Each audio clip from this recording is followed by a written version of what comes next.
အားလုံးပဲမင်္ဂလာပါအင်းမြင့် education မှာယနေ့သင်ကြားမယ့်သင်ကြားရေး lesson ကတော့ G9 သင်ရိုးအခန်း2ရဲ့ lesson-8 ပဲဖြစ်ပါတယ်ပု္ပ္ပစာနံပါတ်3ရဲ့လက်ကျန်ပု္ပ္ပစာ2ပုဒ်ကိုဆက်လက်သင်ကြားပေးသွားမှာပဲဖြစ်ပါတယ်နံပါတ်root 2 power 3/2 the whole power minus 6လို့ပေးထားပါတယ်ထညွန်းပေါ်ထညွန်းတင်ရင်ထညွန်းချင်းချင်းမြောက်ပါမယ်2 3လီ6ပါရရှိလာသောတန်ဖိုးသည် root 2 power minus 9ပဲဖြစ်ပါတယ်ထညွန်းနှုတ်ပါရင်ပြောင်းပြန်လန်ပါမယ်ပြောင်းပြန်လန်လို့ရရှိလာသောတန်ဖိုးသည်1 by root 2 power 9ပဲဖြစ်ပါတယ် root 2 power 9သည် root 2ကို6ချိန်မြောက်ခြင်းမှာ root 2 power 8သည်2 power 4နဲ့ညီမျှပါတယ်2 power 4 ဤတန်ဖိုးသည်60မှာနောက်မှာ root 2ကျန်ပါတယ်ရရှိလာသောတန်ဖိုးသည်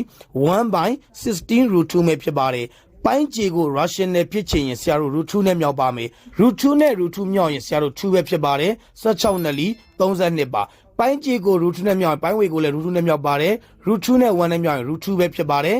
ရရှိလာသောအဖြေကိုပြောပါဆိုရင် root 2 by 32ပဲဖြစ်ပါတယ်နံပါတ်စာလုံး minus မြောက်ရင် plus ပါ2နဲ့လီ4ပဲဖြစ်ပါတယ်ရရှိလာသောတန်ဖိုးသည် root 5 power 6ပဲဖြစ်ပါတယ် irrational gain 6ထက်သည် rational gain တစ်ဝက်နဲ့ညီမျှပါတယ် root 5 power 6သည်5 cube နဲ့ညီမျှပါတယ်ရရှိလာသောတန်ဖိုးကိုပြောပါဆိုရင်125ပဲဖြစ်ပါတယ်